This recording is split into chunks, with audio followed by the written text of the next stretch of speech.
Cette émission a été réalisée par les élèves de 6e 2 du collège Condorcet de la Chapelle de Guinchay en atelier scolaire avec Radio Aléo.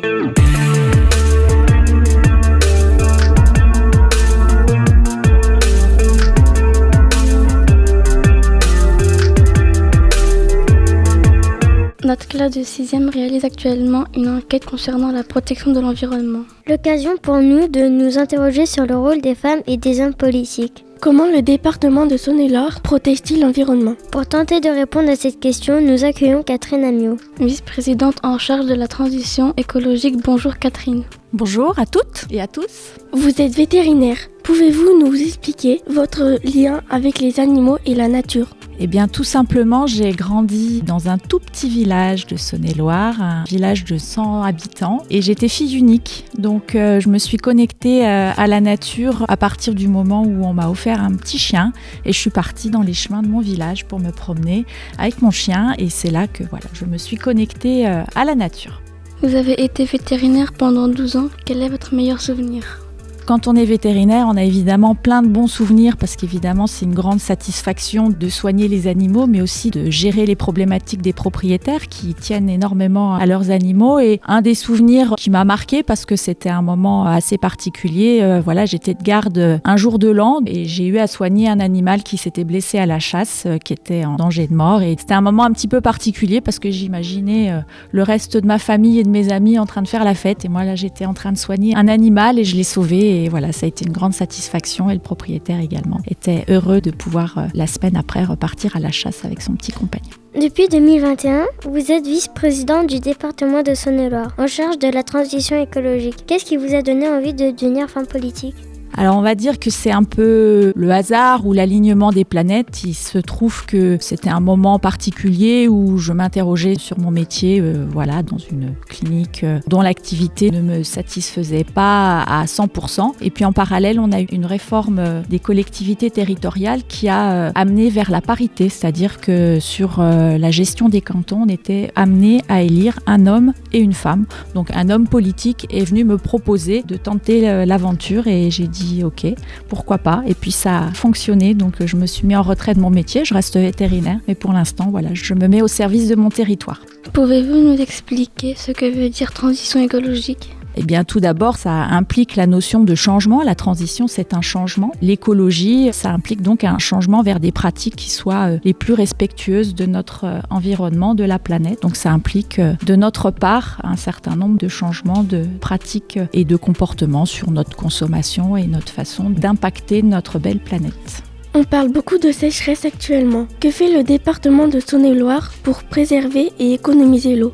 Alors effectivement, la problématique de la ressource en eau est une problématique qui devient de plus en plus importante, même sur notre territoire. Jusqu'à présent, c'était une thématique de pénurie d'eau qui touchait plutôt les départements du sud de la France. Mais on voit qu'avec le réchauffement climatique qui impacte notre département, donc on s'assure de sécuriser la ressource en eau par tout un tas d'actions, notamment sur les actions de sensibilisation d'usage de la ressource en eau dans les milieux domestiques. On sécurise aussi l'approvisionnement en eau en aidant les collectivités à réparer leur canalisation d'eau parce qu'il y a beaucoup de canalisations d'eau potable qui fuient, donc c'est une perte d'eau et c'est dommage. Donc on aide financièrement et techniquement les collectivités à changer leur canalisation, les réseaux. Puis on essaye aussi de préserver la qualité de l'eau en préservant des pollutions, cette ressource en eau. Et puis également on essaye dans des endroits qui commencent à être en pénurie à rechercher aussi de nouvelles ressources en eau potable en faisant des études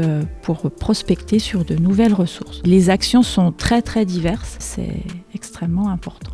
Aujourd'hui, l'accumulation des déchets est également un problème. Que fait le département en matière de tri et de ramassage des déchets ?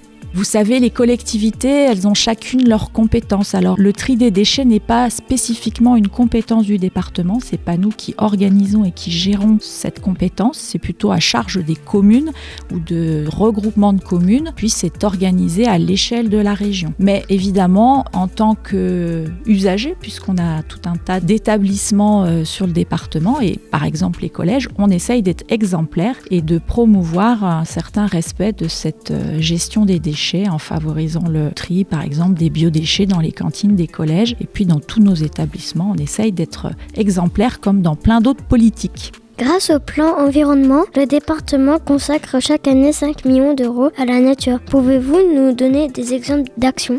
On consacre beaucoup d'argent au plan environnement. 5 millions d'euros, c'est largement sous-estimé puisque finalement, l'environnement est compris dans un tas de politiques différentes du département. C'est extrêmement transversal et ça le sera de plus en plus puisqu'on doit intégrer l'environnement dans toutes nos actions du quotidien. Nous avons, depuis 2020, élaboré un plan environnement qui s'articule autour d'actions. Elles sont au nombre d'une 50aine ciblées, des engagements importants. Donc je ne vais pas tous les citer, mais par exemple, puisqu'on parle de biodiversité et d'environnement, un des axes majeurs, c'est la plantation de 600 000 arbres d'ici à 2030, qui permet, vous savez, de restaurer les continuités écologiques et puis également de fixer le carbone de façon naturelle dans ces forêts. Et ça, c'est une action qui est emblématique puisqu'elle touche aussi tous les secteurs. On a pas mal de partenaires, donc évidemment dans les collèges, on plante des arbres, le long des routes du département, on aide les collectivités à reconstituer leurs forêts qui auraient été endommagées par les incendies, les tempêtes ou les maladies.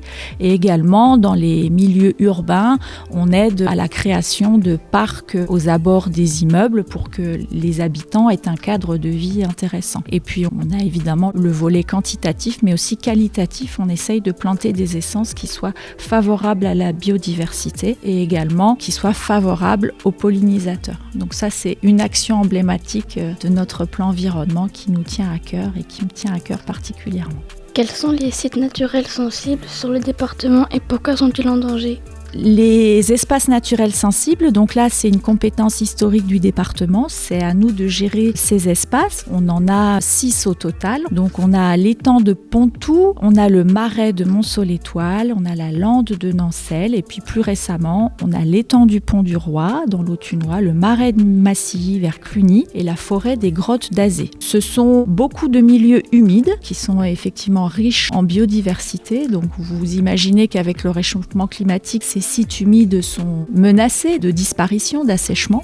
Et puis on a également des milieux emblématiques qui ont tendance à disparaître si on ne s'occupe pas d'eux. L'idée de dire qu'un milieu naturel évolue tout seul sans la main de l'homme, c'est favorable, non, c'est faux. Il y a certains milieux qui ont besoin de la main de l'homme pour rester dans leur état actuel. Sinon, la nature reprend ses droits et la forêt se développe et les caractéristiques du milieu se perdent. Par exemple, la lande de Nancelle, qui est un milieu acide, si on laisse faire, ce serait envahi par la fougère. On aurait plein d'espèces qui disparaîtraient parce que la fougère aurait tout envahi. Donc l'action du département, c'est d'arracher cette fougère pour laisser les autres espèces un peu rares se développer et rester en place. Il faut qu'on arrive à gérer ces milieux qui sont sensibles avec notre gestion éclairée et scientifique, arriver à maintenir l'écosystème dans sa globalité. Le loup a fait son retour récemment sur le territoire. Quelle est votre position à ce sujet ? Effectivement, le loup, c'est une espèce protégée qui, initialement, est une espèce qui vit dans les montagnes. Et actuellement, la problématique est qu'il traverse notre territoire. Ce sont sur notre territoire souvent de jeunes mâles qui sont en transit et qui, effectivement, font des dégâts dans les troupeaux, ce qui est malgré tout assez stressant et angoissant pour les éleveurs, puisque ce qu'on constate, c'est qu'il y a beaucoup de bêtes qui sont attaquées, même pas consommées. Donc, c'est un peu du gaspillage. C'est une prédation qui n'est pas bien comprise dans nos contrées. C'est vrai que pour ma part, je préférerais qu'il reste dans des milieux non habités et dans son milieu naturel et qu'il ne vienne pas impacter nos élevages et les moutons essentiellement. Donc, pour la petite anecdote, on a eu ce week-end des attaques avec également un poney qui a été attaqué. Donc, je peux vous dire que je ne suis pas tranquille et qu'effectivement, personnellement, je préférerais qu'il se déplace sur un autre territoire. Vous avez dit que le loup, il attaquait, mais est-ce que les louves, elles attaquent aussi ? Je ne sais pas, j'imagine que les jeunes louves attaquent aussi et les louves, si elles ont des petits, doivent aussi chasser pour nourrir leurs petits. Donc oui, les loups de sexe masculin attaquent et également les femelles attaquent aussi. On parle beaucoup de l'impact des déplacements sur le climat. Où en est le département en matière de déplacement doux ? Alors, le déplacement doux, Donc c'est un des axes de travail de notre plan environnement. Donc vous savez déjà que pour les déplacements doux des touristes, on travaille beaucoup avec la création d'infrastructures que sont les voies vertes. Mais on s'est rendu compte que c'était important de développer les infrastructures pour les mobilités du quotidien, c'est-à-dire que tous les petits déplacements qui font au moins de 5 km peuvent se faire à vélo sur les territoires, mais qu'il faut pouvoir permettre aux gens de se déplacer en toute sécurité, parce qu'on sait que les déplacements à côté des voitures, c'est parfois angoissant. Je ne sais pas si vos parents vous laissent vous promener en vélo, mais c'est vrai que ça peut être source d'angoisse et c'est une problématique de sécurité. Donc il y a tout un travail à faire pour permettre la cohabitation entre les différents usages, créer de nouvelles infrastructures, faire la promotion du vélo, et notamment dans les collèges, on va essayer de vous donner les clés pour améliorer les déplacements et effectivement emprunter le vélo si possible. À titre d'exemplarité, bien évidemment, nous aussi, on va essayer de promouvoir le déplacement des agents qui ont une activité qui le permet également sur leur lieu de travail. Comme d'habitude, on essaye d'être exemplaire. Pour finir, quelle est l'action dont vous êtes le plus fière en tant que femme politique ? Alors l'action dont je suis la plus fière et qui est assez récente, c'est d'entamer un travail de sensibilisation à la transition écologique, parce qu'on peut dire que c'est pas acquis pour tout le monde, cette nécessité d'agir en faveur de l'environnement et de modifier nos habitudes. Nous allons commencer à sensibiliser, former, donner un tas de données scientifiques à tous les acteurs de l'environnement, que ce soit les élus, les agents du département et puis évidemment les citoyens que vous êtes dans les collèges et puis le grand public. Donc c'est important. Donc on a commencé le mois dernier par faire une fresque du climat avec tous les élus et les directeurs du département, et on va continuer donc à former, sensibiliser tous les agents de la collectivité. Donc c'est 2200 agents qu'on aura pu sensibiliser, former d'ici à 2027 pour que chacun puisse comprendre, s'emparer de la thématique et pouvoir modifier au quotidien les actions qui impactent l'environnement. On va essayer de peut-être aussi dans les collèges via les éco-délégués, on a aussi tous les projets des conseillers départementaux, donc on va essayer aussi de promouvoir cette sensibilisation qui est absolument primordiale et un préalable à l'action, parce que si on ne sait pas qu'il faut faire, on ne fera pas. Merci beaucoup Catherine Amiot, vice-présidente en charge de la transition écologique au département de Saône-et-Loire, d'avoir répondu à nos questions. Pour en savoir plus, rendez-vous sur le site internet saône-et-loire71.fr. Merci à vous.